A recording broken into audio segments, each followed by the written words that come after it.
All right, so today let's talk about these toys. All right, so I went around my house and I collected all this stuff and put it in this basket. It was not all in this basket. Most of this was on the shelf in my studio up here, my little home studio, and then some of it was around the house still. And there's some stuff that I'll talk about that is not in this basket yet. But basically, what I wanted to show you guys today is, on one hand, how this stuff can be very not glamorous looking, right?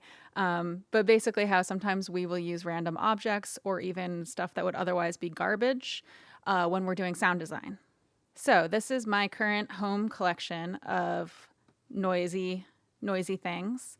And I just wanted to kind of go through and show you each of them and how I tend to use them. Most of these things I've used for sound design projects. I've used some of them for stuff like UI sound design, some of it for stuff like horror sound effects, creepy ooey gooey sound effects, stuff like that. And less common, but sometimes I do use this type of thing to add like a texture or a sound effect to a music project. Okay, so I'm going to set up my camera here so you can see this stuff, and then I'm going to move my mic a little bit, I think. So actually what I'm going to do here is I'm going to go through and explain what each of these things are, and then I'm going to do the sound effects. So I'll explain what each of these things are. And then I have this guy, which I picked up at, I believe it's called like the Time Machine or the Time Travel Store in LA. But it's really cool. They have a lot of like fun, like time travel themed goods. And basically, if you buy something there, it supports some kind of charity. I forget exactly, but I think it's like an education related charity. So this is really fun. You speak into one end, and it's kind of like a weird vocoder kind of effect ish. This one I do need to change the batteries on, so we're not going to hear it today, but maybe I can post it on my Instagram or something later. So it has the boy, the robot version, and then the kid version. It didn't sound as cool as I hoped for, but it's still a fun effect. So then I have a few things of Flarp, and this is just a noise putty. You can buy it online. I'll put a link in the description to this one, actually. But basically, you can use this to make some pretty cool farting noises, as you will see here in a minute. It's also good for like ooey gooey, sticky sounds, stuff like that. And another thing that's kind of like a musical instrument. This box is so worn out. But this is basically like a musical instrument. You might have seen this. I think I picked up this like, it's like elementary school or something on a field trip. Like everyone was getting these things, but they're these enameled balls. They're actually pretty, really pretty, but they have something in the middle that makes sound when you roll them around. So I'll show you that in a minute. It's kind of more meditative. I think it's actually a meditation tool, but I use it to make sounds. I think the goal with this one is to actually not let it make sound. So you like roll them around in your hand and then you try to make it so that they're silent. You kind of do like this motion, which I'll show you, but you know, that's not how I work. I'm all about making the sound. Let's see. Then I have a bunch of the stuff that qualifies as garbage. So some of you might be amused by this. These are all from dispensaries, and they just make slightly different, interesting popping sounds, which I will show you here. But yeah, this actually held just plain cannabis leaf, right? And then these were like blunts or pre-rolls. So let's see. And then a couple of my favorites here. This one is actually, it was a light, so it used to turn and it would light up when you turn the top half. So this is the top and the bottom half are not connected, and it makes a cool sound when you turn it. So that's why I have it here. But it actually, its purpose was like a little nightlight thing. So you would turn it and then it would light up here and kind of glow on the white part. But I use it for the sound. And then this guy is just the wrapping or what do you call it, packaging from a rock milk frother. So the rock is a type of espresso press. So I have that, and I think it came with the milk frother. But anyway, this is just the packaging from it. So it's just cardboard, but it makes a really cool sound.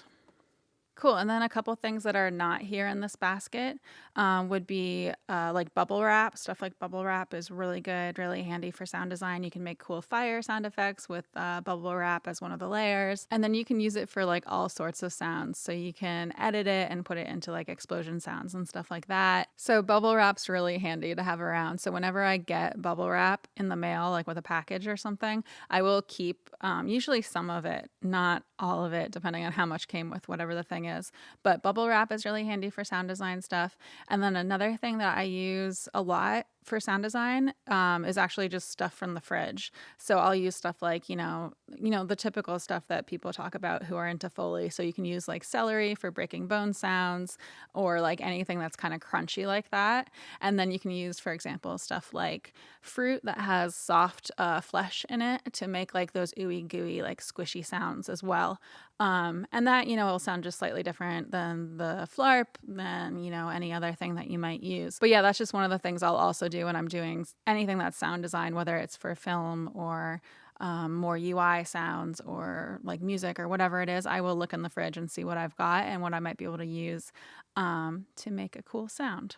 And you can use any kind of junk to do sound design. People that specialize in just Foley will have whole warehouses of just stuff that looks like total junk to the average person, but they'll have like boxes and boxes of different types of shoes so they can like do custom shoe sounds and walking sounds. They'll have, just all kinds of random junk. I do have something else here that's too big to kind of pull up here in front of the camera, but it's like one of those giant pieces of clear plastic that came with a really cheap poster frame. And I kind of use that as like what's it called? Like a thunderboard to rumble it. So I'll hit it or I'll shake it, and it makes that really nice like rumbling thunder sound that you can then edit to make even more awesome and boomy and, all that great stuff. So just because I have these things here in this basket doesn't mean that that's the limit of what I'll use. You want to be always creative and always looking for new stuff to use when you're doing sound design. All right, so I'm going to move this microphone that I'm talking into so that you can see me using these things and also hear the sounds they make. So here we go. And just keep in mind that this is not my sound booth, so the quality of the sound here is going to be a little bit different than when I'm actually recording something in the booth or when you're recording something in the booth, right? So that's just something to keep in mind.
So I think that's basically it. That's my collection of toys that make noise. I thought it would be fun to do this kind of lighthearted sound design oriented video this week. So let me know what you think of this video, what you think of this type of video in the comments below. I always appreciate the feedback. And as always, like, comment, subscribe, hit the notification bell. I do have a Patreon if you want to support my channel more directly. So it's patreon.com/CatoNoise. And my patrons do get access to additional content. So yeah, I think that's it. I come out with new videos every Wednesday, and thank you for watching. Okay.